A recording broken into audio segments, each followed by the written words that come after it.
చిన్న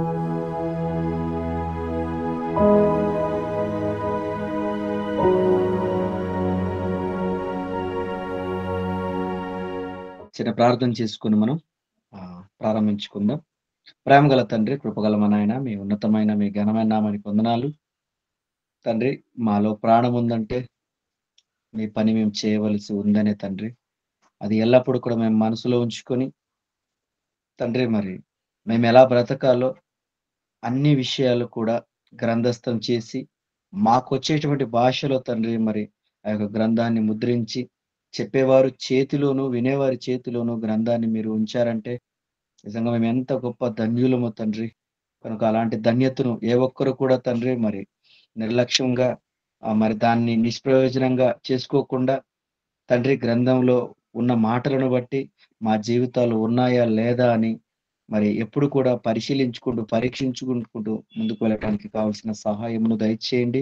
ఇదిగో తండ్రి ఆ గ్రంథంలోని విషయాలను ఈరోజు తండ్రి మరి కొన్నిటిని మేము ధ్యానిస్తుండగా చెప్పబోతున్న నాకు సహాయమును దయచేయండి. వింటున్న వారు కూడా శ్రద్ధగా మంచి మనసుతో వినటానికి తండ్రి మరి వారికి మంచి మనస్సును మీరు దయచేస్తారని నమ్మొచ్చు.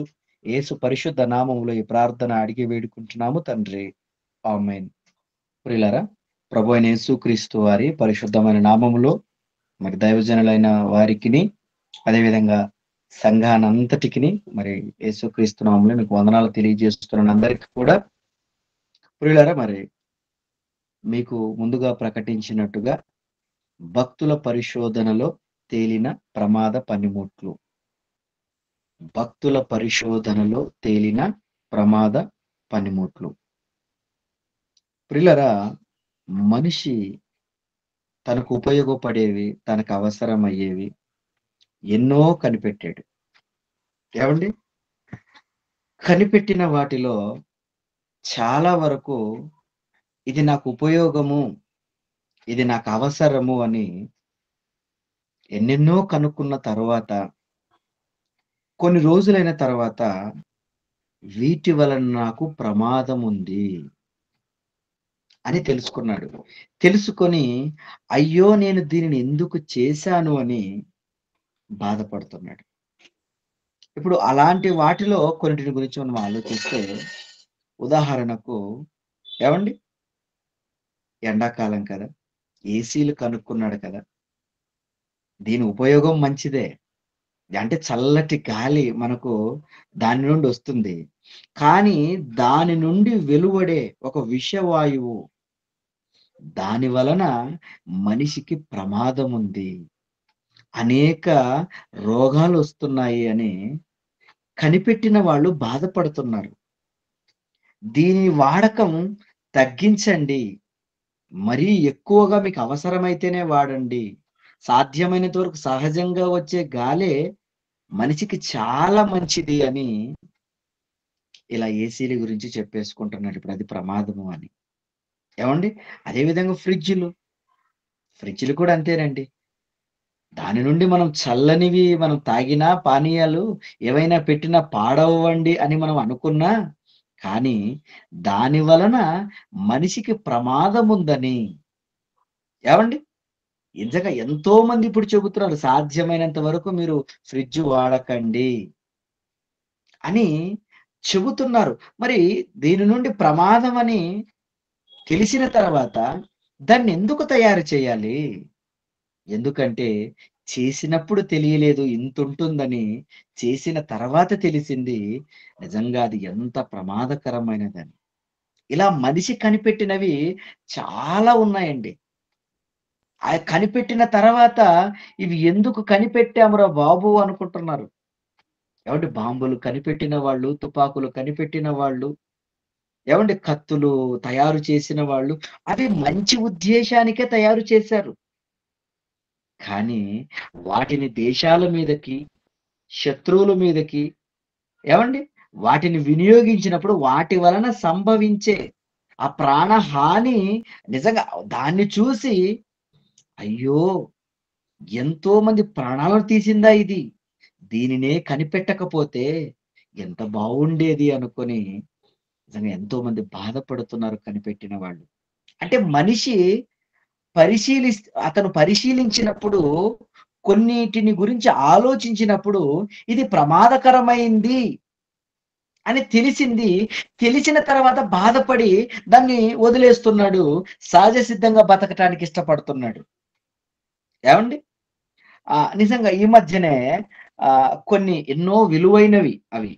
కానీ ఆ విలువైనవి కూడా చాలా ప్రమాదకరమైనవి అని వాటిని పక్కన పెట్టాడు.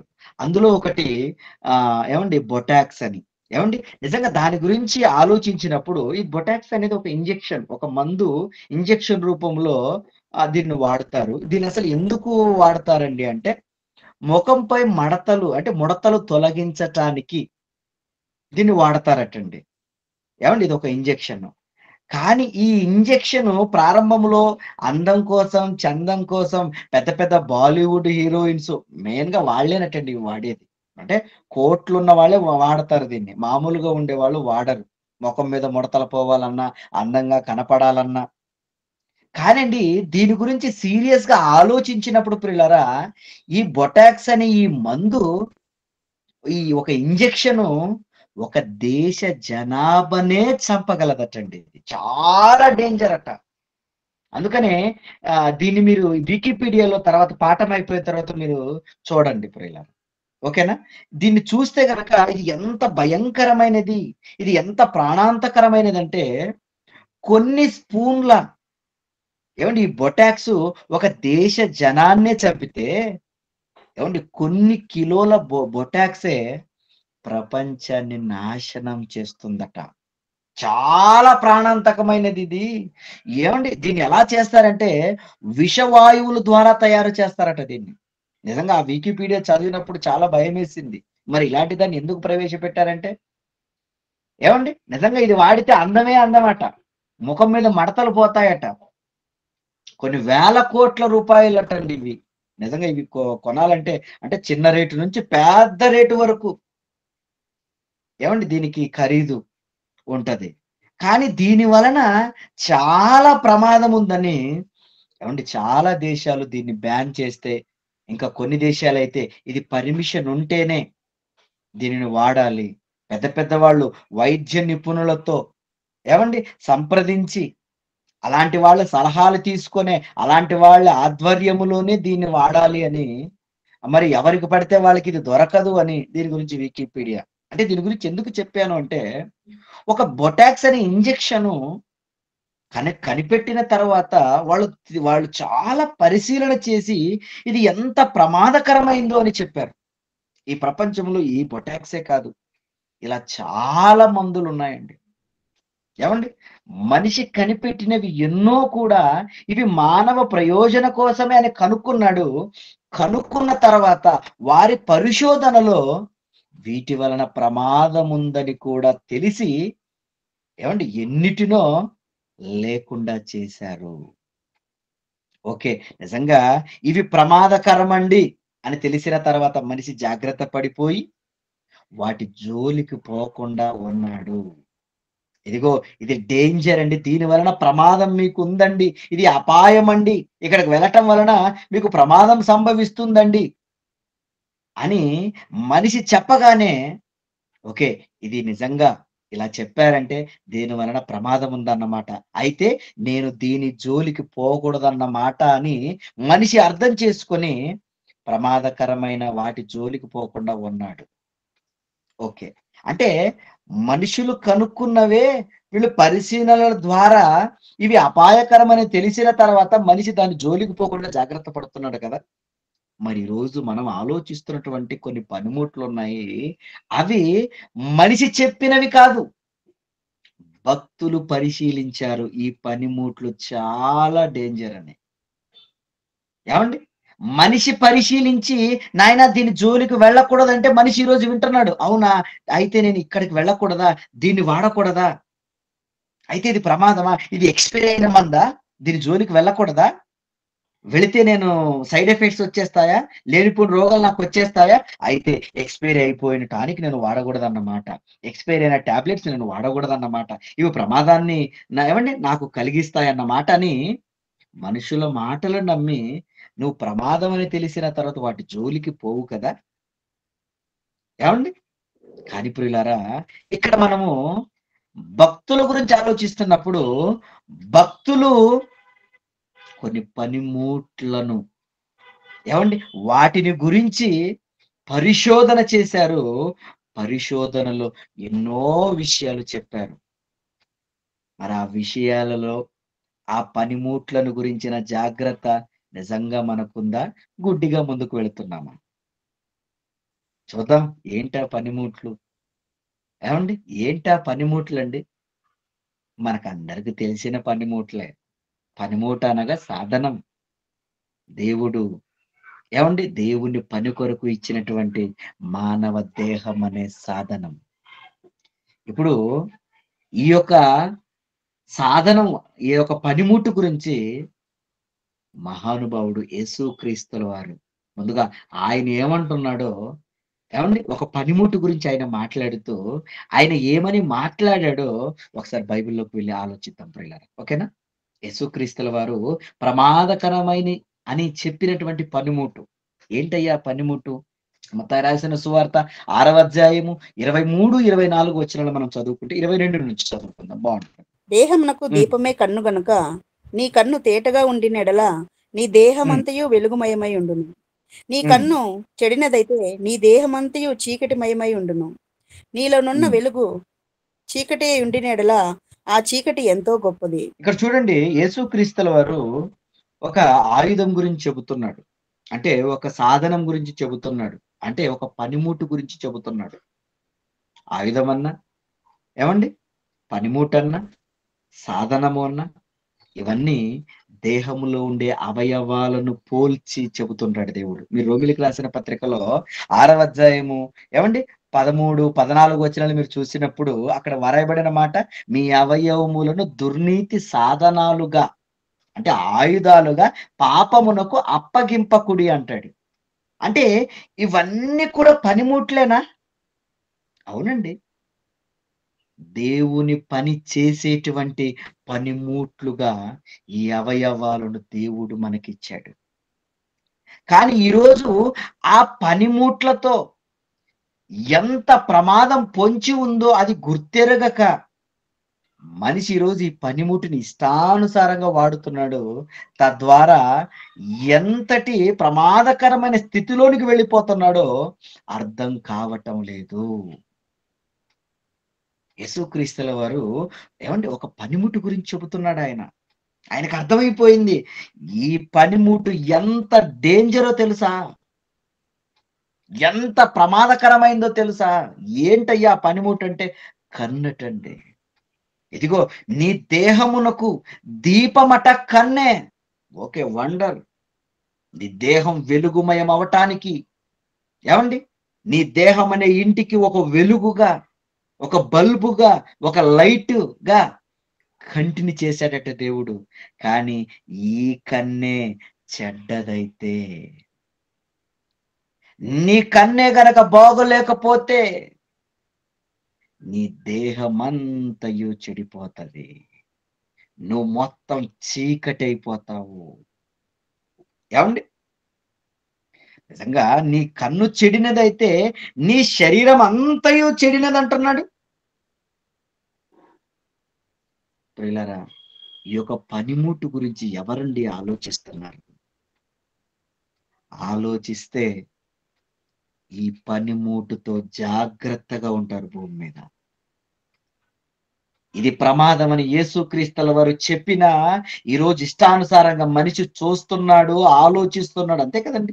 చూడటం ద్వారానే కదా ఆలోచన పుట్టేది. చూసిందట కన్నులకు అందమైనది, రమ్యమైనది చూపునకట. ఆలోచన పుట్టింది. తినాలన్న ఆలోచన పుట్టింది. అవిధేయత చోటు చేసుకుంది చూడండి. దేవుని మాటను ఏవండి ధిక్కరించారు చూడండి ప్రారంభ దంపతులు. వాళ్ళలోకి అవిధేయ రావడానికి గల కారణం ఏంటి? అవిధేయత రావడానికి గల కారణం ఏంటి? చూపు. ఆ కన్నును గనక వాళ్ళు నిజంగా సక్రమంగా వాడుకొని ఉంటే, ఈరోజు నిజంగా పరిస్థితులు ఎలా ఉండేవండి మీరు చెప్పండి? అంటే మనిషి తాను కనిపెట్టినవి ప్రమాదం అని ఏమండి చెప్పినప్పుడు దాని విషయంలో జాగ్రత్త పడుతున్నాడు మనిషి. అయ్యో దీనిని వాడకూడదు, ఇది ప్రమాదము, ఇది ప్రాణాంతకము అని నిజంగా దాని పట్ల విస్తృతంగా చెప్పేసుకుంటూ ఏమంటే మనిషికి ఎన్నో జాగ్రత్తలు చెబుతున్నాడే కానీ మరి దేవుడు ప్రమాదమని చెప్పిన ఈ కంటి మీద మనిషికుందా జాగ్రత్త? ఒకసారి ఆలోచించండి ప్రియుల. భక్తుడు భక్తులు పరిశోధించి తేల్చారు. ఎందుకంటే కన్ననగానే ఊరకనే అనుకుంటున్నారా? చూడ్డానికి ఇంతే ఉంది కన్ను. కానీ నీ జీవితాన్ని నాశనం చేస్తది ఇది. నీ కన్నును గనక నువ్వు సరైన విధానంలో గనక నువ్వు వాడకపోతే, నువ్వు చూడకపోతే నిజంగా నీ కన్ను నిన్ను నిత్య నరకానికి పంపిస్తుందంటే అది ఎంత భయంకరమైన మాట మీరు చెప్పండి. అది నిజంగా ఎంత భయంకరమైన పనిముట్టు మీరు చెప్పండి.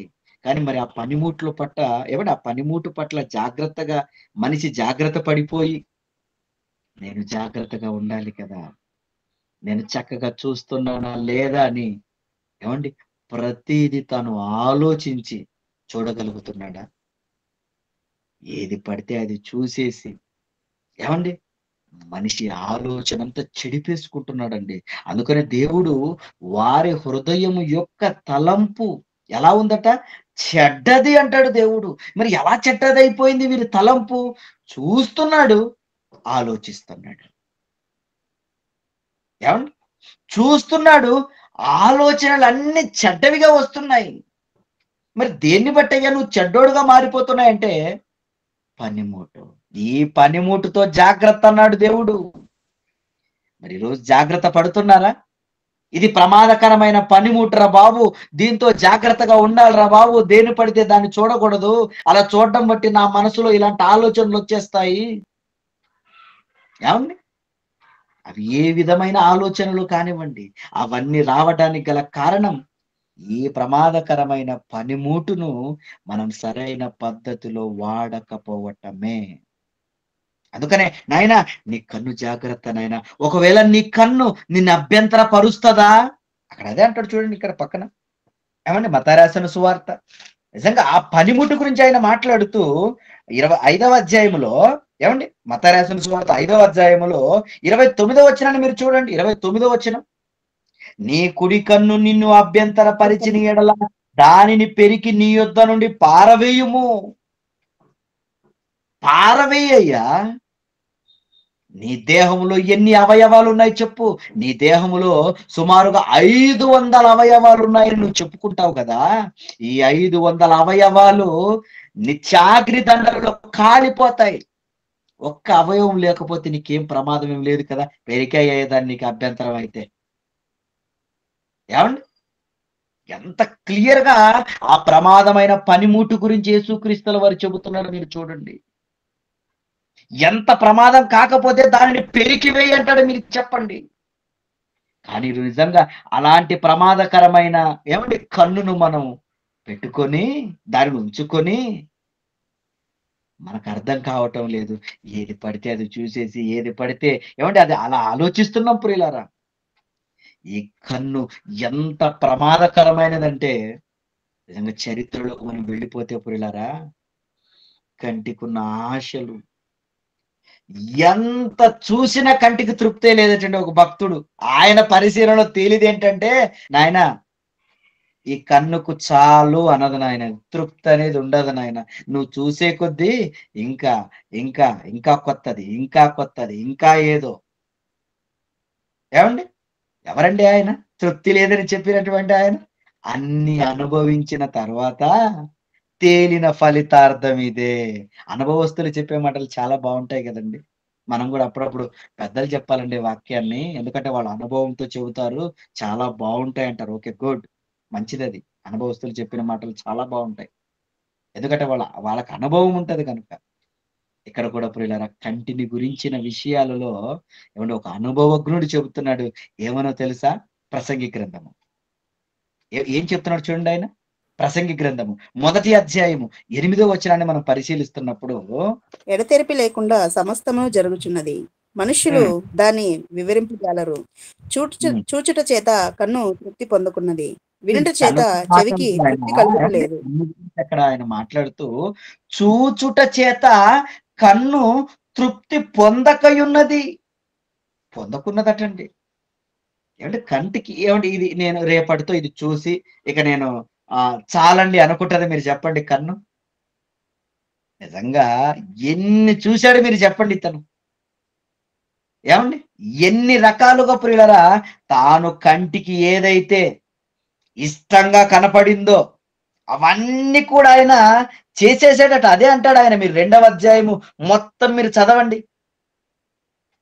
ఆయన దృష్టిని ఏమండి ఏమాత్రము ఇది వద్దులే అనుకోలేదట.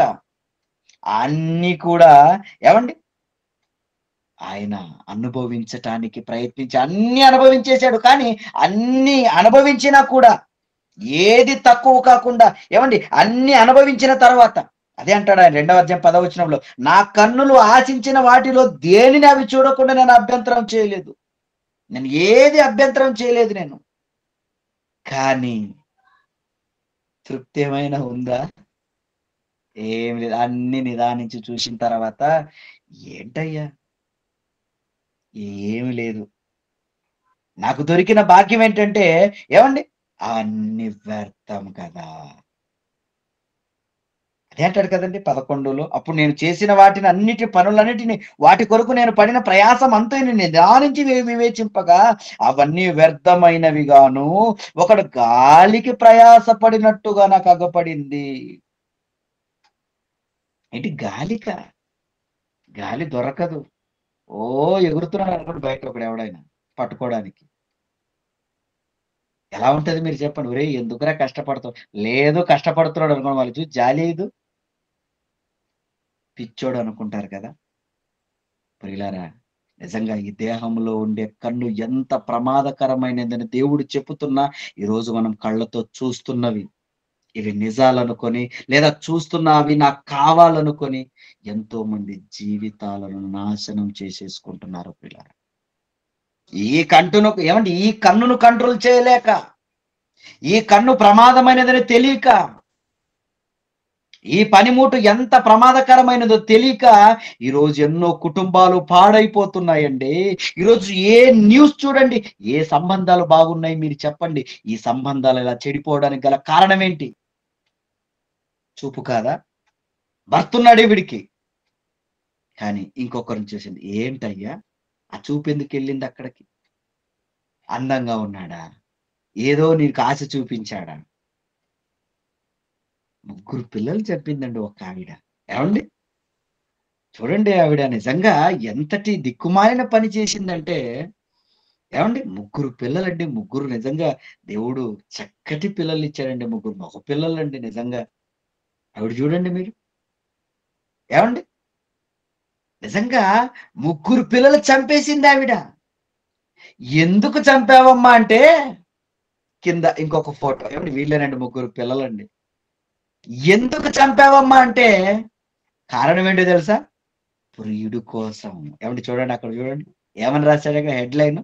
ఇదిగో వీడి కోసమేనట. 3 పిల్లలు చంపిందట. ఏంటి అంత అందంగా కనపడ్డాడా? కన్ను చాలా మోసం చేస్తుందండి ఈరోజు మనిషిని. నువ్వు దాని గురించి ఆలోచన చేయటం లేదు. ఏవండి? దానిని ఎలా వాడాలో నీకు అర్థం కావటం లేదు. బ్రతుకులు ఏవండి నిజంగా చిందరవందరం చేసుకుంటున్నారు పిల్లలు. బ్రతుకును సర్వనాశనం చేసుకుంటున్నారు అర్థం చేసుకోక. ఈ భూమి మీద ఎన్నో ప్రమాదకరమైనవని తెలిసి ఏవండి? వాటి జోలికి వెళ్ళకూడదు. అబ్బో! కరెంటా? ఇది ప్రమాదకరమైనది. దాని జోలికి నేను వెళ్ళకూడదు. ఇది విషమా? దీని జోలికి నేను వెళ్ళకూడదు అని ఎన్నో జాగ్రత్తలు తీసుకుంటున్న మనిషి తన శరీరం దగ్గరకొచ్చేసరికి ఈ శరీరంలో ఉండే అవయవం ఎంత ప్రమాదకరమైనదో అది ఆలోచించక ఏవండి? భక్తులు చెప్పారండి బైబిల్‌లో. ఇది ప్రమాదకరం నాయనా! ఇది అభ్యంతరకరం. ఇది అభ్యంతరకరం అని నీకు అర్థమవుతది కదా! తెలిస్తే పెరికి పాడైతుంది. ఎంతమంది ఈరోజు కంటిని ఏవండి? సక్రమంగా చేసుకుంటున్నాను మీరు ఎంతమంది కంటికున్నటువంటి తమ ఆశలను చంపుకొని తమకు ఏమైనా కోరికలు వస్తే ఇది చాలా ప్రమాదకరమైనది, ఇది చెప్పినట్లు నేను వెళ్ళకూడదు అని ఎంతమంది తమ కంటి చూపును, తమకొస్తున్న ఆలోచనలను ఏమండి దేవునిలో ఆలోచించి విడిచిపెడుతున్నారు మీరు చెప్పండి.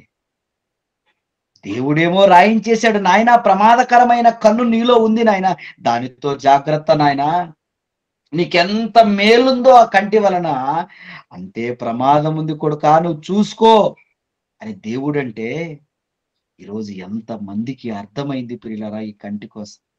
చూసేస్తున్నాడు, చూసేస్తున్నాడు. ఓ ఏమండి స్క్రోల్ చేయడమే, ఎత్తడమే ఫోన్‌లో. కొంతమంది చూస్తుంటామండి ఫోను పైకి తీస్తూనే ఉంటారు. అయిపోయి వస్తూనే ఉంటది కిందకి మళ్ళీ.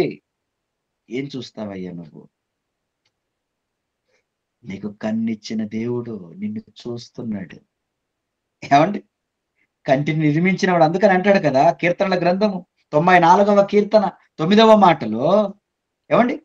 చెవులను కలుగజేసిన వాడు విన హ్మ్. వినకుండునా, కంటిని హ్మ్. నిర్మించిన వాడు కనకుండునా. కంటిని నిర్మించిన వాడు ఈ అంటే కన్ననగానే ఏదో సింపుల్ గా వచ్చింది కదా, నువ్వు సింపుల్ గా ఏది పడితే నేను చూసేస్తానని అనటానికి నువ్వు వీల్లేదు. దీన్ని నిర్మించాడు. నిర్మాణం అంటే ఎంత పెద్ద పదం మీరు చెప్పండి. చిన్న చిన్న వాటికి నిర్మించాడండి అంటారా? అందుకనే ప్రపంచంలో ఎవ్వరు కూడా కన్ను తయారు చేయలేకపోతున్నాడు. ఎంత గొప్పదండి కన్ను. ఏమండి? అలా చూడగానే ఇది ఎరుపుగా కనపడేస్తుంటది నీకు. ఇది పచ్చగా కనపడుతుంటది. ఇది కలర్ వేరు, ఆ కలర్ వేరు, ఈ కలర్ వేరు, ఎన్నో అందాలు ఎంత చక్కగా నీ కన్ను చూడగలుగుతుంది మీరు చెప్పండి. ఎంత గొప్పది మీరు చెప్పండి. ఇలాంటి గొప్పదైన కన్ను నీవు గనక దీనిని సరైన రీతిలో దేవుడు చెప్పిన విధంగా దీనిని వాడకపోతే ఏమండి? మోసపోతావు నువ్వు. ఏమండి? మీరు మోసపోతారు. మీరు నరకానికి వెళ్ళిపోవడానికి ఈ కన్నే కారణమవుతది. నిన్ను జీవములోకి నెట్టివేయాలన్నా, నీ జీవితమంతా వెలుగుమయం అవ్వాలన్నా ఈ కన్నే కారణము. నిత్యాగ్ని దండన గురవ్వాలన్న ఈ కన్నే కారణం. మరి కంటితో ప్రమాదం ఉంది అని నాకు తెలిసి జాగ్రత్త పడి ముందుకు వెళుతున్నారా? ఏమండి? జాగ్రత్తగా వెళుతున్నారా మీరు చెప్పండి? పేతురు రాసినటువంటి 2వ పత్రిక 2వ అధ్యాయం 14వ వచనాన్ని మనం చదువుతున్నప్పుడు ఏమండి? మరొక భక్తుడు కంటిని గురించి ఏమంటున్నాడో మీరు చూడండి. వ్యభిచారిని చూచి ఆశించు పాపం హ్మ్. మానలేని కన్నులు గలవారును, హ్మ్. అస్థిరులైన వారి మనసులను మరలు కొల్పుచు లోభిత్వమందు సాధకము చేయబడిన హృదయం గల వారును వ్యభిచారిని చూసి శాపగ్రస్తులైన ఏమండి? పాపము మానలేని కన్నులట. వ్యభిచారిని చూస్తావు నువ్వు. నీ కంటిని నీకిష్టం వచ్చినట్లు నువ్వు నువ్వు ఏమండి వాడుతావో శాపగ్రస్తుడైపోతావు. శాపగ్రస్తులు మీరు. ఏమండి? నిజంగా ఎంత ప్రమాదంలోకి వెళ్ళిపోతారో ఈరోజు మనిషికి అర్థం కావటం లేదు గనుకనే ఇష్టం వచ్చిందల్లా చూస్తుంటాడు. అర్థమైన వాళ్ళు ఏమండి? కంటి గురించి తెలిసిపోయిన వాళ్ళు నేను నా కంటికి నేను నిబంధన చేసుకున్నానయ్యా అని గొప్పగా మాట్లాడతారు. వాళ్ళకి అర్థమైంది ఇది ప్రమాదమని. మనకు అర్థం కాలేదు గనుకనే ఏ నిబంధన అవసరం లేదనుకుని ఇష్టానుసారంగా ముందుకు వెళ్ళిపోతున్నాం ప్రియులారా. అర్థమైందా ఈరోజు? క్రైస్తవులైన మనకు అర్థమైందా? లేదంటే భక్తులు రాసినవి చదువుకొని అబ్బబ్బబ్బా! బాగున్నాయి, భలే భలే భలే అనుకుని ముందుకెళ్ళిపోతున్నామా? కేవలం చదవటం వరకే ఈరోజు చదువుతున్నాము. వినటం వరకే వింటున్నాం గాని ప్రియులారా, జీవితంలో నిజంగా ఆచరించగలుగుతున్నామా వాటిని? కంటి విషయంలో జాగ్రత్త కలిగి ముందుకు వెళ్తున్నామా మీరు చెప్పండి? వెళ్ళాలి. అలా వెళితేనే మన జీవితాలు బాగుపడతాయి ప్రియులారా. లేకపోతే ఒకవేళ కన్నులు ఆశించిన వాటిని మనం చూసామా అనుకోండి,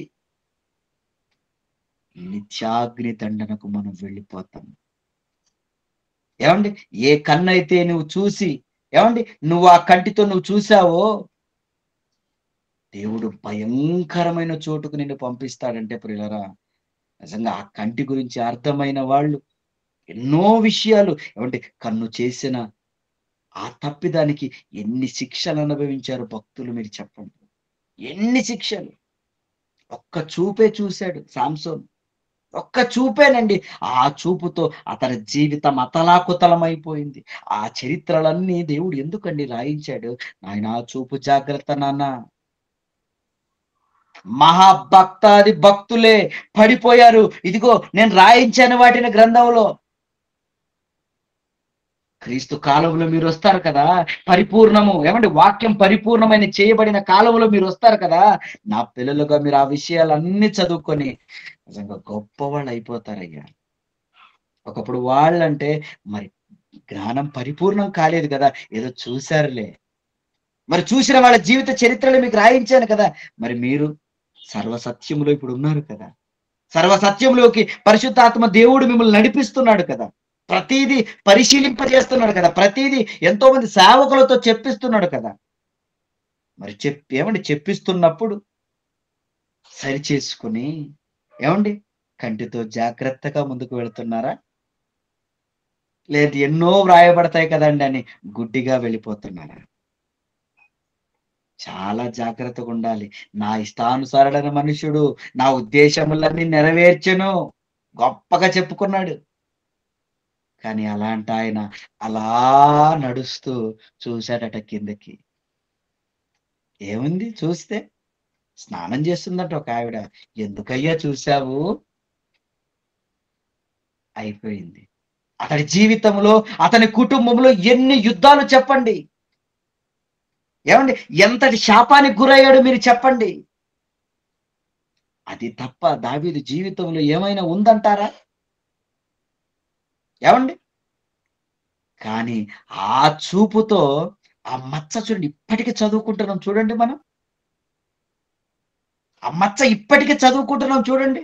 ఆ పనిముట్టు ఎంత ప్రమాదకరం మీరు చూడండి. కొంచెం మిస్టేక్ జరిగితే ఏవండి ఎంత డేంజర్ అంటే ఎంత ప్రమాదకరమైన ఏవండి నిజంగా ఆ స్థితిలోకి వెళ్ళిపోయాడు చూడండి దావీదు గారు. కనుక ఆ విషయాలన్నీ రాయించినప్పుడు ప్రియులారా నిజంగా భక్తులతో రాయించాడు. వాళ్ళు నిజంగా ఏమంటే పరిశోధనలో తేలిపోయాయి. ఇలాంటి ప్రమాదాలు జరుగుతాయని. మరి అలాంటి ప్రమాదాలు జరుగుతాయని క్రొత్త నిబంధనలో ఉన్న మనము తెలుసుకొని మరి కంటి విషయంలో జాగ్రత్తగా ఆలోచించి ముందుకు వెళుతున్నామా? ఒకసారి ఆలోచించండి ప్రియులారా. ఏ ఆలోచన లేదు కాబట్టే ఈరోజు కుటుంబములే పాడవుతూ ఎంతో మంది ఈరోజు వాక్యం చదువుతున్నా వీడెలా ఉన్నాడో తెలుసా? బాగుగా బలిసిన గుర్రంలాగా ఎలా ఉన్నాడట?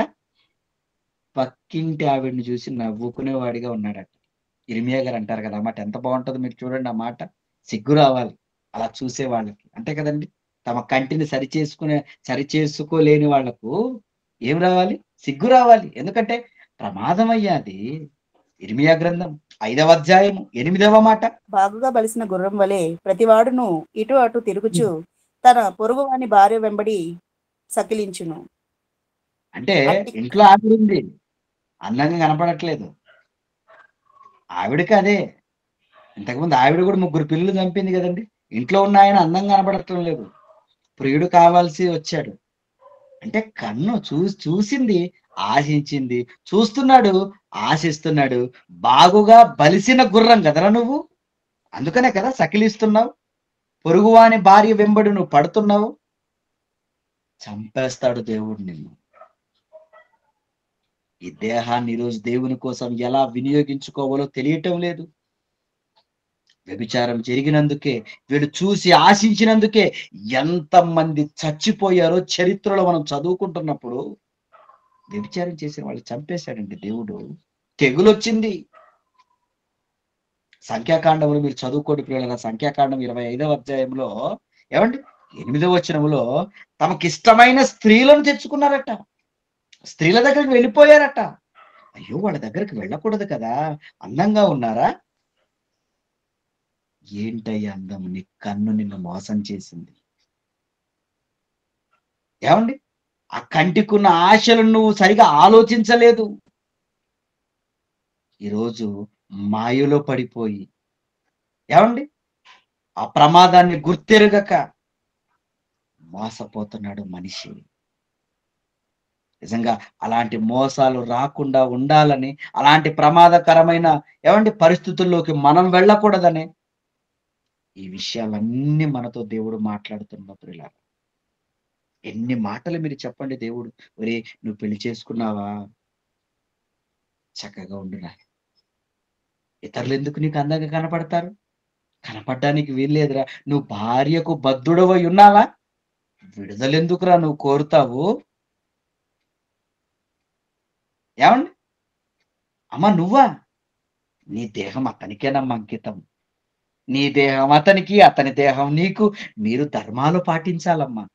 ఎన్ని విషయాలు మీరు చెప్పండి.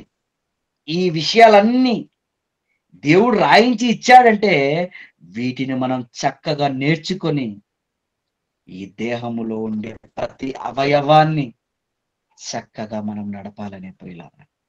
మరి నడపగలుగుతున్నామా? ఏవండి? ఈ దేహాన్ని మనం దేవునికి ఇష్టంగా నడపగలుగుతున్నామా? ఇందులో నువ్వున్నావని అర్థం కావటం లేదు.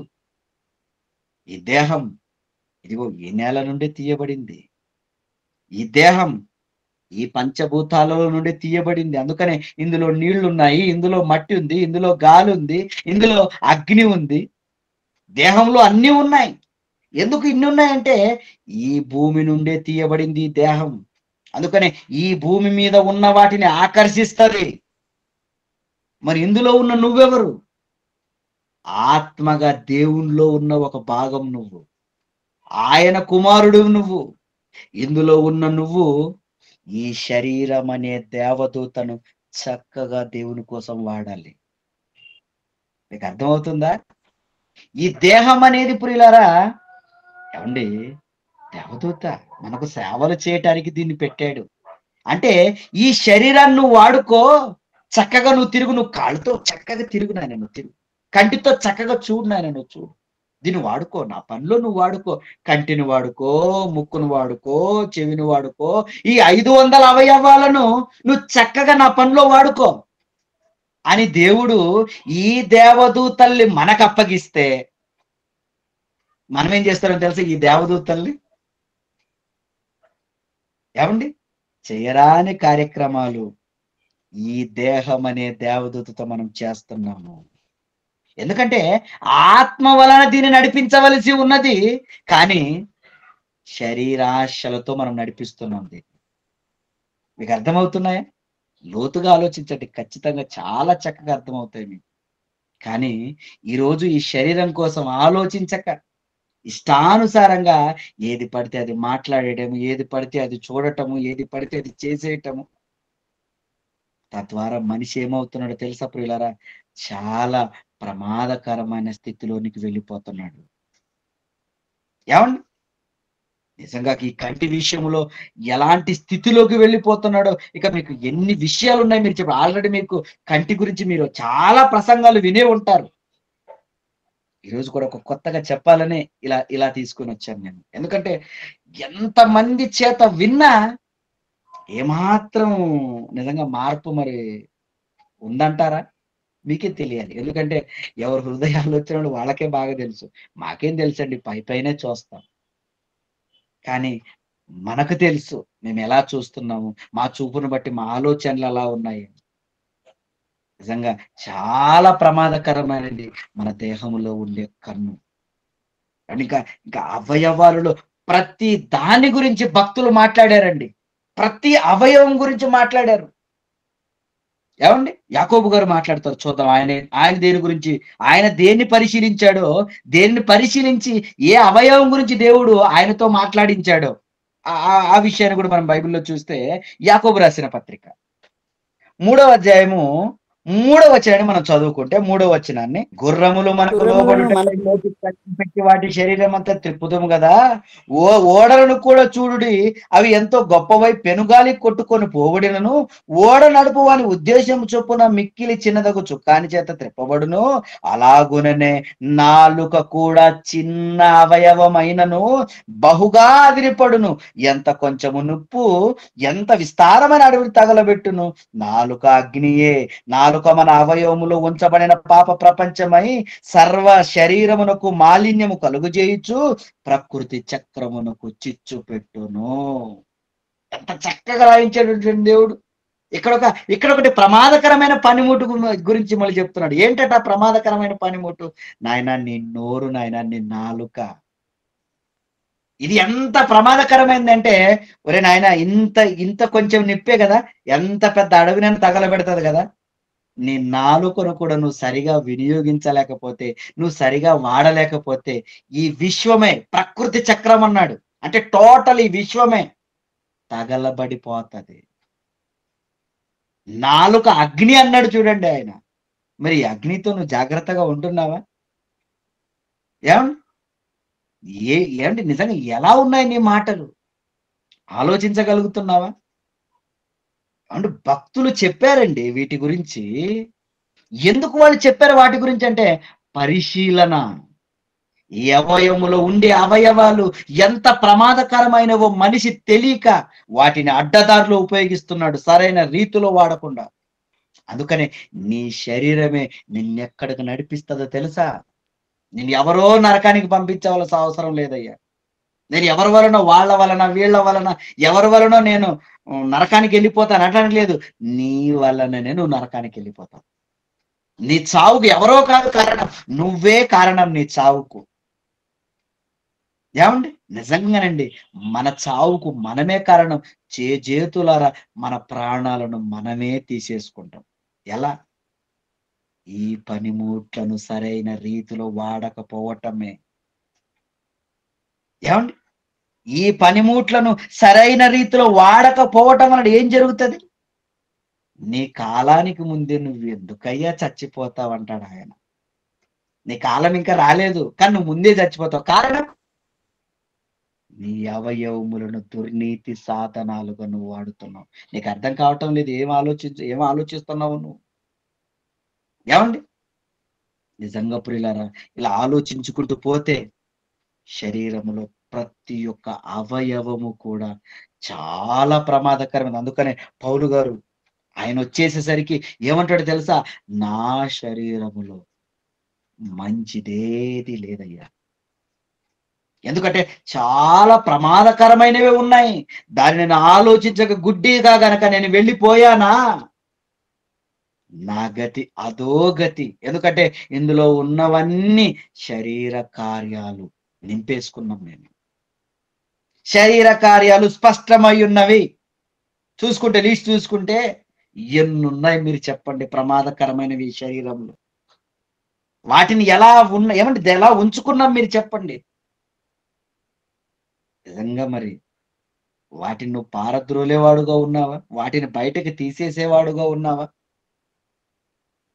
ఏమండి? మీరు రోమిలికి రాసిన పత్రికలో ఒక మాట చూద్దాం చూడండి. రోమిలికి రాసిన పత్రిక 7వ అధ్యాయం 23వ వచనాన్ని మనం పరిశీలిస్తే, రోమిలికి రాసిన పత్రిక 7వ అధ్యాయము 23వ వచనాన్ని మనం పరిశీలిస్తే, వేరొక నియమము నా అవయములో ఉన్నట్టు నాకు కనబడుచున్నది.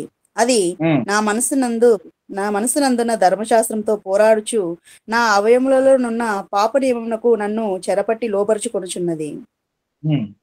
అయ్యో, నేనెంత దౌర్భాగ్యుడను! ఇట్టి మరణమునకు లోనగు శరీరం నుండి నన్నెవడు విడిపించును? ఏమని చెప్తున్నాడు చూడండి మీరు ఆయన.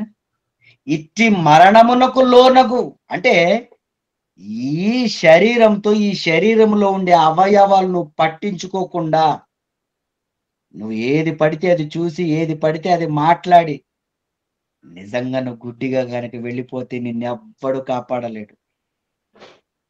అందుకనే మనం ఎలా సరి చేసుకోవాలో, ఎలా దీనిని ఏమండి నియంత్రించుకొని, ఏమండి సరైన మోతాదు అంటే ఈ మందు ఇలాగే వాడితే నువ్వు చక్కగా ఆరోగ్యంగా ఉంటావండి. డాక్టర్లు చెప్తుంటారు, నాయన నీకు ఈ రోగం వచ్చింది కదా, ఈ రోగం పోవాలంటే ఇది పొద్దున వేసుకో, ఇది మధ్యాహ్నం వేసుకో, ఇది రాత్రి వేసుకో. లేదా ఇంకా రోగం ఎక్కువగా ఉందా 3 గంటలకు ఒకసారి వేసుకో, రోజుకు 6 సార్లు కానీ తీసుకో. నీ రోగాన్ని బట్టి మెడిసిన్ ఆయన ఇస్తుంటాడు. మరి నువ్వు అలాగే తీసుకోవాలి. అలా తీసుకుంటేనే కరెక్ట్గా ఆ నియమం ప్రకారం. మరి డాక్టర్ ఒక రోజులో ఇంత వేసుకోమన్నాడు కదా అని ఈ రోజు సరిపడేదంత మొత్తం ఇప్పుడే వేసుకుంటానులే అంటే పోతావు నువ్వు. దేవుడు కూడా ప్రియులారా ప్రతి దానికి నియమం, నాయన నువ్వు ఇలాగే ఉండాలి, ఇలా ఉండి నువ్వు ఇలా వెళితే చక్కగా నువ్వు ఉంటావు. అందుకని అంటాడు, ఇట్టి మరణమునకు లోనగు ఈ శరీరము నుండి నన్ను ఎవడు విడిపిస్తాడు? విడిపించటానికి శరీరాన్ని ఎలా వాడాలో, శరీరాన్ని ఏమండి ఏ విధంగా దాన్ని ప్రయోజనకరమైనదిగా, దానిని మహిమ శరీరంగా ఎలా మార్చుకోవాలో, ఇది ప్రాణాంతకం కాదు. దీనితో అద్భుతమైనది సాధించవచ్చు. అది నిత్య జీవం సాధించవచ్చు. ఈ శరీరంతోనే సాధించాలి దాన్ని. శరీరం లేకుండా దాన్ని సాధించలేరు. అందుకనే ఎంత పోరాటం మీరు చెప్పండి ఈ శరీరాన్ని ఏమండి ధరించుకోవటానికి. తండ్రి గర్భం నుండి తల్లి గర్భంలోకి వెళ్ళటానికి ఎన్ని శుక్ర కణాలు ఏమండి ఎన్ని విడుదలవుతాయంటే మీరు చెప్పండి. కోట్ల కణాలు విడుదలవుతాయి. ఆ కోట్ల కణాలలో ఒకే ఒక కణం. ఎంత పోరాటం, ఎంత ఏమండి నిజంగా దేవుడు సహాయము చేత ఆ తల్లి గర్భములోనికి వెళ్ళి ఆ అండములకు వెళ్ళిన తర్వాత దేవుడు చక్కటి రూపం, నిజంగా దేవుడే కట్టగలడు దాన్ని. అలాంటి అందమైన దేహం నీకిస్తే ఎంతో కష్టపడి ఈ ప్రపంచంలో ఎవరు కట్టలేని ఆ దేహం నీకివ్వబడితే, అంతే కదా, నీ దేహంలో ఏ పార్ట్ అండి మనిషి చేయగలడు? ఏది కూడా తయారు చేయలేడు కదా. ఎంత గొప్పదై ఉండొచ్చు, ఎంత గొప్పదో అంత ప్రమాదకరమైనది కూడా. ఇది అర్థం కాక ఈ గొప్ప శరీరాన్ని దేవుడు మాకిచ్చాడు కదా, మరి దీన్ని ఎంత జాగ్రత్తగా వాడాలి. ఎవడు ఒక విలువైన వస్తువుని మీరు ఎక్కడ పడితే అక్కడ వాడేస్తారా? ఇది విలువైనదండి అని తెలిస్తే మీరు ఎక్కడ పడితే అక్కడ పెడతారా? ఎంత జాగ్రత్తగా వాడతారు చెప్పండి. ఏమండి, ₹1,00,00,000 వస్తువు మీ దగ్గర ఉందనుకోండి, దాన్ని ఎంత జాగ్రత్తగా పెడతారో, ఎంత భద్రతో దానికి. నీ శరీరం అది కోట్లు ఇచ్చినా కూడా రానిది, దొరకనిది. ఈ శరీరం గురించి బొత్తిగా ఎవరికి సీరియస్నెస్ లేదండి. అందుకనే వాక్యం వింటుంటారు, మళ్ళీ పక్కకి వెళ్ళిపోతుంటారు. వాక్యం వింటుంటారు, మళ్ళీ సరి చేసుకోలేరు. నిజంగా వాక్యం గనక అర్థమైతే, ఇది ప్రమాదం అని దేవుడు చెబుతున్నప్పుడు వీటిని అర్థం చేసుకుంటే 3 రోజులు బతకని నీతిమంతుడిగా బతికి చచ్చిపోతాడండి. నిజమండి. ఎందుకంటే మనం అనుకుంటాము, నేను భరించలేకపోతున్నానండి, నేను ఉండలేకపోతున్నానండి, నా చేత అవ్వటం లేదండి. ఎందుకు అవ్వదయ్యా? ఎందుకు అవ్వదు చెప్పు? అవుతది. నీ చేత అవుతది. దేవుడు నిజంగా ఈ శరీరంలో మనలుంచి ఈ విషయాలన్నీ మనతో తెలియజెప్తున్నాడంటే, అవుతదంటే అవుతది. కానీ నువ్వే పిరికోడు. నాకు కంట్రోల్ చేయడం రాదండి, నాకు మాట్లాడడం అంటే అబద్ధాలు వదిలేయటం రాదండి, లేదంటే పలానాలా వినయంగా ఉండటం రాదండి, ఎందుకోనండి నేను మిస్టేక్‌గా ఉంటున్నానండి. తప్పండి అది. నువ్వు పిరికోడుగా ఉన్నావు. నువ్వు సాధన చేయటం లేదు. ట్రై చెయి. మనిషి చేత ఏది కాదు మీరు చెప్పండి. నువ్వు సామాన్యుడు అనుకుంటున్నావా? నువ్వు సామాన్యుడివి కాదు. ఒక జంతువు కాదు నువ్వు. ఒక పక్షి కాదు. ఒక చెట్టు కాదు. ఒక ఏమండి నువ్వు ఏదో ఈ ప్రకృతిలో 84 ఏమండి 84 లక్షల జీవరాశుల్లో అన్ని జీవరాశుల్లో నువ్వు కూడా ఒకడు కాదు. నువ్వు ప్రత్యేకింపబడిన వాడివి. నువ్వు దేవుని కుమారుడివి. నీకెందుకు కాదు? ఏమండి మీకు అర్థమవుతుందా? నువ్వొక్కడే ఆలోచించగలవు. తెలుసా నీకది? ఏ జీవరాశి కూడా సింహం అడవికి రాజండి. ఏం లాభం? ఇంతవరకు ఒక ఇల్లు కూడా కట్టుకోలేదది. మరి నువ్వు కట్టేసుకున్నావు ఇల్లు. ఏవండి? సింహం ఎంత పెద్ద మృగం అండి, అది క్రూర మృగం అండి, అడవికి రాజని చెప్పుకున్నావు. ఏం లాభం? ఇప్పటికే నడిచే వెళ్ళాలి వేరే దగ్గరికి. మరి నువ్వు కారు మీద, బైక్ మీద ఎన్ని రకాలుగా వెళ్తారు మీరు చెప్పండి? ఎన్నో జంతువులు ఇవి గొప్పవండి అని చెప్పేసుకుంటావు జంతువులు. వాటి బతికే బాగుందని అనుకుంటావా? ఏం బతుకు చెప్పు? బట్టలు లేవు వాటికి. నువ్వు ఎంత అందమైన బట్టలు వేసుకుంటావు చెప్పు నువ్వు? నువ్వే ఇంత చక్కగా ఆలోచించావు ఎందుకు చెప్పు? నువ్వు ఆయన కుమారుడు అయ్యా. నేను తక్కువోడినండి, నేను ఎందుకు పనికిరానండి, నాకెందుకోనండి నా మనసు చేంజ్ అవ్వటం లేదండి, నేను ఇంతేనేమోనండి, ఈ బతకూడదండి. తప్పుల మీద తప్పులు చేసేస్తుంటాడు, లేకపోతే పడిపోతుంటాడు, లేకపోతే బాధ తట్టుకోలేక ఏదో ఒకటి చేసేసుకుంటుంటాడు. క్రైస్తవుడుగా నిజంగా మనం ఎంత గొప్పవాళ్ళం అంటే అన్ని సీక్రెట్స్ దేవుడు మనతో చెప్పేస్తాడండి. మనం ఎంత గొప్పవాళ్ళమో దేవుడు చెప్పేస్తుంటాడు. ఈరోజు మనిషికి ఇది అర్థం కాక నేను ఎందుకు ఇంత జ్ఞానిగా ఉన్నానని ఆలోచించటం లేదు. ఏవండీ నిజంగా మనకు ఇంత జ్ఞానం మనకి ఎక్కడి నుంచి వచ్చింది మరి? అంతే కదండీ. ఏ జంతువు ఆలోచించలేదు. ఏ పక్షి ఆలోచించలేదు మనలాగా. జీవరాశులు ఏది కూడా మనలాగా ఆలోచించలేదు. మనమే అన్ని ఆలోచిస్తున్నామంటే నువ్వు దేవుని కుమారుడివి. అందుకని దేవునిలా ఆలోచిస్తున్నావు. నీ దేవుడు ఆకాశంలో పక్షిని చేసాడు. నీ దేవుడు మన తండ్రి. కనుక ఆయనకు పుట్టిన పిల్లలం మనం గనక మనం కూడా విమానాలు తయారు చేసుకున్నామండి. ఏ జంతువులో ఎందుకు రాలేదు ఈ ఆలోచన? ఏవండి? ఏ జంతువులలో ఈ ఆలోచన ఎందుకు రాలేదంటే అవేవి కూడా దేవుని పిల్లలు కాదు. దేవుడు అనగా వచ్చినవవి. దేవుడు ఆజ్ఞ వలన పుట్టినవవి. మరి నువ్వు దేవుడు కనగా వచ్చిన వాడివి. నీ చేత కాదా? అవయవాలను చక్కగా వాడుకోవడం నీ చేత అవుతది. అందుకనే యేసుక్రీస్తుల వారు ఏమండి క్రీస్తు కూడా మన కొరకు బాధపడి తను అడుగు జాడలను మనకు ఉంచిపోయాడు. తెలుసు కదండి పేతురు రాసినటువంటి పత్రికలో ఆ మాట. చదువుకుందాం చూడండి ఆ మాట ఎంత చక్కగా ఉంటది. ఏమండి భక్తులు తమ పరిశోధనలో ఈ దేహాన్ని ఎలా ఉంచుకోవాలో తాము చూపించి వెళ్ళిపోయారండి. మాదిరిగా మనకు పెట్టి వెళ్ళిపోయారండి. పేతురు రాసినటువంటి మొదటి పత్రిక 2వ అధ్యాయము 21, 22 వచనాలు మనం చదువుకుంటున్నప్పుడు క్రీస్తు కూడా మీ కొరకు బాధపడి మీరు తన అడుగు జాడల యందు నడుచుకొనున్నట్లు మీకు మాదిరి ఉంచిపోయెను. ఇదిగో చూడండి ఆయన శరీరంలో ఎలా ఉన్నాడట? ఆయన ఏ పాపము చేయలేదు. ఆయన నోటను ఏ కపటము కనబడలేదు. ఆయన దూషింపబడి బదులు దూషింపలేదు. శ్రమ పెట్టబడి బెదిరింపక. ఈ విషయాలన్నీ ఎందుకు చెబుతున్నాడు? దేహంతో జాగ్రత్త నాన్న. దేవుడు చెప్పినట్లు ఉండాలి దేహంలో. నువ్వు ఉంటావు. ఎందుకంటే నువ్వు సామాన్యుడు కాదు. నువ్వు దేవుని కుమారుడివి. నా చేత కాదంటే నువ్వు ఫిక్స్ అయిపోకు. నీ చేత ఖచ్చితంగా అవుతుంది. నువ్వు ప్రయత్నించు. అపోస్తులు ప్రయత్నించారు, అయ్యారు. ఏమండి ఎంతో మంది భక్తులు ప్రయత్నించారు, అయ్యారు. మన చేత ఎందుకు కాదండి? నువ్వు లొంగిపోతున్నావయ్యా త్వరగా. నువ్వు పడిపోతున్నావయ్యా త్వరగా. ఈ నగ్న సత్యాలు నీకు అర్థం కావటం లేదు. ఇది ప్రమాదకరమైందని నీకు అర్థం కావటం లేదు. ఈ కరెంటు ప్రమాదం అని నీకు అర్థమైపోయింది. ఫ్రిడ్జ్ ప్రమాదం అని అర్థమైపోయింది. ఒక బొటాక్స్ ప్రమాదం అని అర్థమైపోయింది. ఒక కత్తి ప్రమాదకరమైందని నీకు అర్థమైపోయింది. ఒక తుపాకీ ప్రమాదకరమైనది అర్థమైపోయింది. ఒక బాంబు ప్రమాదకరమైనది అర్థమైంది. వాటిని పక్కన ఉంచకూడదు అని అర్థమైపోయింది. ఒక పాము ప్రమాదకరమైంది. ఏమంటే అన్ని ఎన్నో ప్రమాదకరమైనది అర్థమైపోయినాయి మనకు. అందుకని వాటి జోలికి మనం వెళ్ళం. అవి ఉంటే అమ్మో ఇవి ఉండకూడదండి అనుకుంటాం. కానీ ఈ శరీరం ప్రమాదకరమైందని భక్తులు చెబుతున్నారు కదా! మరి ఏమైనా ఆలోచన ఉందా?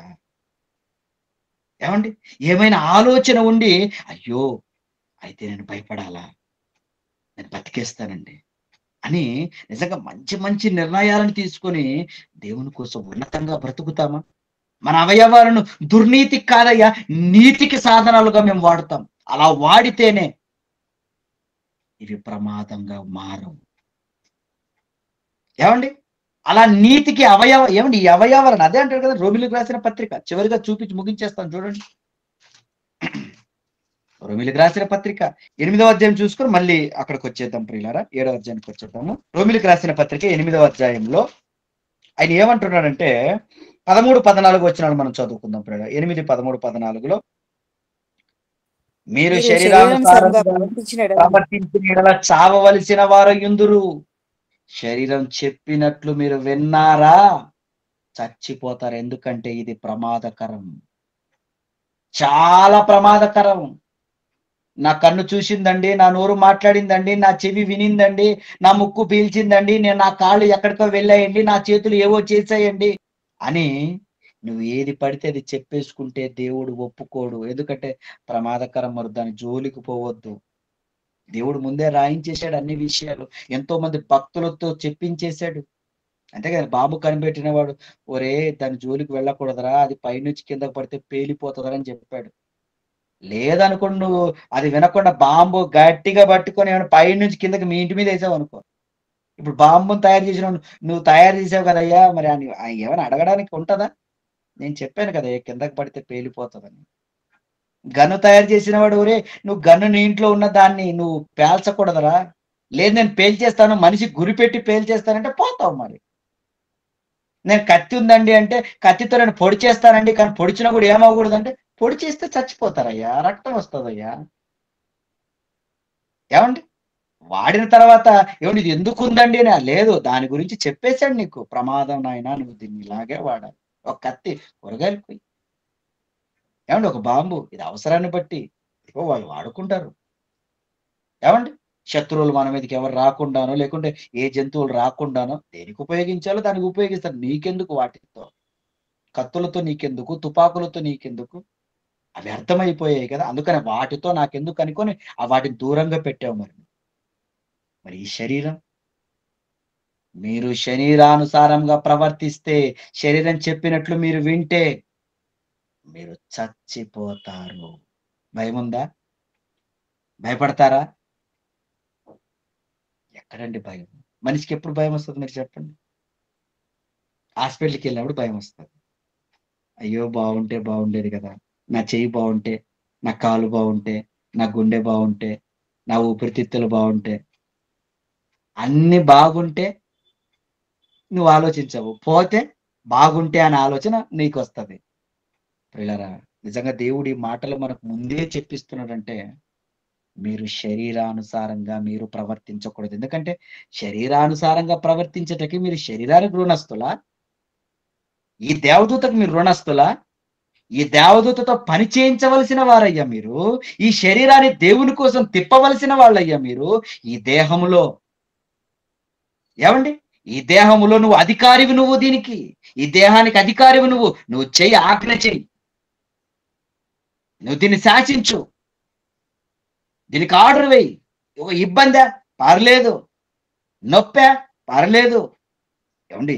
యేసుక్రీస్తుల వారు ఎన్ని భరించాడు మీరు చెప్పండి. ఎందుకంటే భరించయ్యా. నొప్పి భరించు. బాధ భరించు. ఎందుకంటే ఈ దేహముతో దేవుణ్ణి మహిమపరచాలి. ఆయన మాటను గెలిపించాలి. మరి గెలిపిస్తున్నారా? ఏవండి? ఈ శరీరాన్ని నిజంగా ఆయనకు అప్పగించేవారుగా, ఇందులో ఉన్న ఆత్మగా నువ్వుండి నిజంగా దీనిని ఆయనకు అప్పగించేస్తున్నావా? దీనికి రుణపడిపోయినట్లు కంటికున్న ఆశలు తీర్చుకోవటానికి మొత్తం ఈ శరీరం గురించి ఇంక చెప్పనవసరం లేదు. ఎంత ఖర్చు పెడుతున్నారో మీకే తెలుసు. దేవుడు అనేసరికి ఆయనకేమివ్వరు. శరీరం అనేసరికి అన్ని దీనికిస్తారు. అంతేనా? ఎన్ని పెడుతున్నావు చెప్పు దీనికి? కష్టమంతా దీనికే. మిగిలిన చిల్లర దేవుడికి. కాదంటారా? ప్రియులారా, శరీరానికి రుణస్థులం కాదు మనం. శరీరాన్ని మనకిచ్చి ఇందులో మనల్ని పెట్టాడే, ఈ దేహంలో పెట్టాడే మనల్ని, ఆయనకు మనం రుణస్థులం. ఏమిచ్చి ఆయన రుణం మనం తీర్చుకోగలం చెప్పండి? ఆయన అడిగింది 3 గదా! నువ్వెలా బ్రతకాలని అడుగుతున్నాడు గదా! ఆ 3 కూడా యేసుక్రీస్తులో ఉన్నాయి. ఇదిగో నువ్వు క్రీస్తు, ఆయన అడుగు జాడలు, ఆయన్ను పోలి మీరు నడుచుకుంటే చాలు. ఆయన జీవితాన్ని మీ కళ్ళ ముందు పట్టుకొని, ఆయన్ను చూస్తూ మీ జీవితంలో మీరు ముందుకు వెళితే చాలు. అలా వెళుతున్నారా? అలా శరీరాన్ని నిజంగా ఏవండి? నీతి సాధనాలుగా, నీతి సాధనాలుగా ఆయన అప్పగించాడు దేవునికి. మరి నువ్వు అప్పగిస్తున్నావా? లేదా? ఒకసారి మనల్ని మనం ఆలోచించుకొని నీతి సాధనములుగా ఏవండి? దీనిని వాడి అదే అంటాడు చివరిగా ఆ మాటను చదువుతాను చూడండి. 6వ అధ్యాయము రోమీయులకు రాసిన పత్రిక 6వ అధ్యాయము 13, 14 వచనాలలో మరియు నేను చదువుతాను చూడండి. మరియు మీ అవయవములను దుర్నీతి సాధనములుగా మీరు పాపానికి అప్పగించకండి. అలా పాపానికి అప్పగించారా మీ పరిస్థితి పోతది. అధోగతికి వెళ్ళిపోతారు మీరు. ప్రమాదంలోకి వెళ్ళిపోతారు. ఎవ్వరు మిమ్మల్ని కాపాడలేరు. ఏవండి? అంత ప్రమాదకరమైంది ఈ శరీరంలో ఉండే అవయవాలు మీరు పాపానికి అప్పగిస్తే. కనుక మీరు అప్పగించకుండా మీరు ఏం చేయాలి? అయితే మృతుల నుండి సజీవులం అనుకొని మిమ్మల్ని మీరే దేవునికి అప్పగించుకొనండి. మీ అవయవములను అనగా మీ దేహములో ఉండే ప్రతి అవయవాన్ని దేవునికి అప్పగించండి. దేవునికి అప్పగించాలనే ప్రియులారా. నువ్వు ఎప్పుడైతే ఈ దేహములో ఉండే ప్రతి అవయవాన్ని దేవుడు చెప్పినట్టుగా నువ్వు నడిపిస్తావో, ఈ శరీరం ప్రమాదకరమైంది కాదు. ఏవండి? నువ్వు ఎప్పుడైతే దేవుని కోసం దీన్ని వినియోగించవో, ఇది ప్రమాదకరమైన పనిముట్టు. జాగ్రత్త దీనితో. నిన్ను నరకానికి నెట్టేయాలన్నా ఈ దేహంలో ఉండే అవయవాలే కారణం. నేను నిత్య జీవానికి నడిపించాలన్నా ఈ దేహంలో ఉండే అవయవాలే కారణం. అందుకనే నాయన నీ కన్ను అభ్యంతరపరిచిందా, నీ కాలు అభ్యంతరపరిచిందా, నీ చెయ్యి అభ్యంతరపరిచిందా, ఏది అభ్యంతరపరిచినా నాయన వాటిని తీసేయి అంటాడు దేవుడు.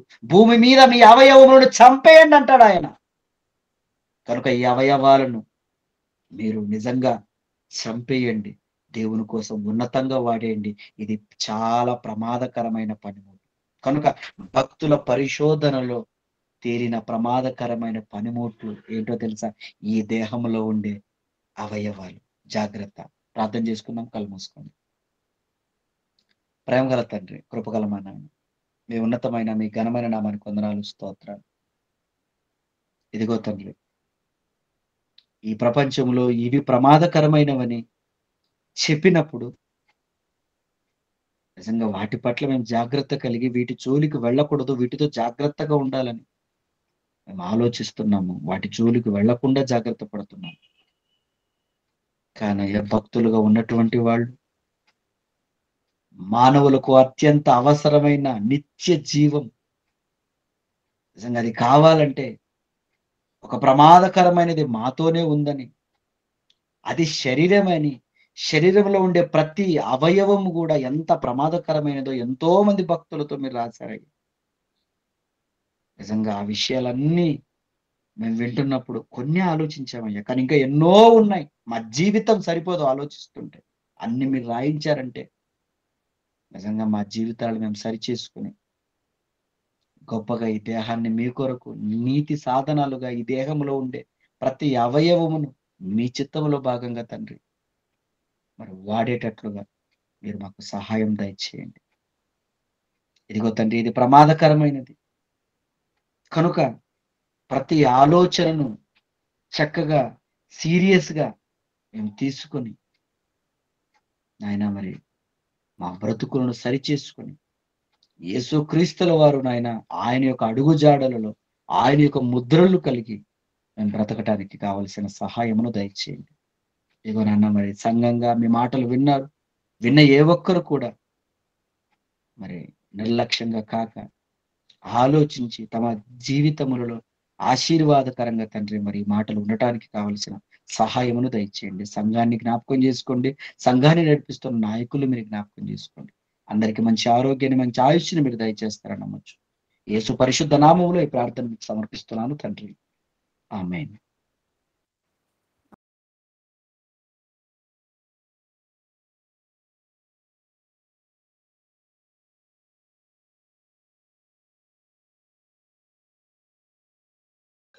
బైబిల్లో మరి మీ కన్ను అభ్యంతరపరిచిన ఎడలా లేకుంటే కాలు అభ్యంతరపరిచిన ఎడలా దాన్ని తీసివేయమంటాడు కదా, మరి దాన్ని అక్షరార్థకంగా తీసుకోవాలా లేకుంటే రూపకలంకారంగా దాన్ని మనం తీసుకోవాలా? భావం అక్షరం ఓకే. చంపును గాని ఆత్మ బ్రతికించును.